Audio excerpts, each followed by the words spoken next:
സംഘികൾ എന്നൊക്കെ വിളിച്ച് നിങ്ങൾ അവരെ ഒതുക്കാൻ നോക്കുന്നു. ആ പരിപ്പൊന്നും ഇനി ഇവിടെ ചെലവാവില്ല.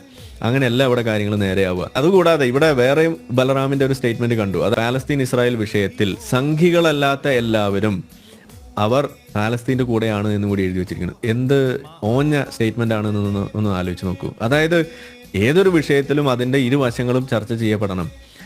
ഒരു വശം ആരെങ്കിലും ഒരാൾ പറഞ്ഞാൽ ആ പറഞ്ഞ വ്യക്തികളെ നിങ്ങൾ ക്യാൻസൽ ചെയ്യുന്നു, അവരെ ഡീഹ്യൂമനൈസ് ചെയ്യുന്നു, സംഘികൾ എന്നൊക്കെ വിളിച്ച് നിങ്ങൾ അവരെ ഒതുക്കാൻ നോക്കുന്നു. ആ പരിപ്പൊന്നും ഇനി ഇവിടെ ചെലവാവില്ല.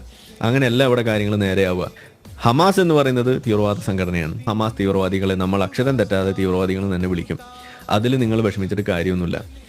അവരോടൊപ്പം നിൽക്കാത്തവർ മുഴുവൻ സംഖ്യയാണെന്നാണ് പറയുന്നുണ്ടെങ്കിൽ ഞാനും ഒരു സംഖ്യയാണ്. കാരണം നമുക്ക് അങ്ങനെയുള്ള നരനായിട്ട് നടത്തുന്ന ആളുകളോടൊപ്പം നിൽക്കാൻ നമ്മളെ കിട്ടില്ല. ഹമാസ് തീവ്രവാദികളെ നമ്മൾ അക്ഷരം തെറ്റാതെ തീവ്രവാദികൾ തന്നെ വിളിക്കും. അവരോടൊപ്പം നിൽക്കാത്തവർ മുഴുവൻ സംഖ്യയാണെന്നാണ് പറയുന്നുണ്ടെങ്കിൽ ഞാനും ഒരു സംഖ്യയാണ്. മോദിജിയെ പോലെ യോഗിജിയെ പോലെ ഞാനും സംഖ്യയാണ്. ഞാൻ അതിൽ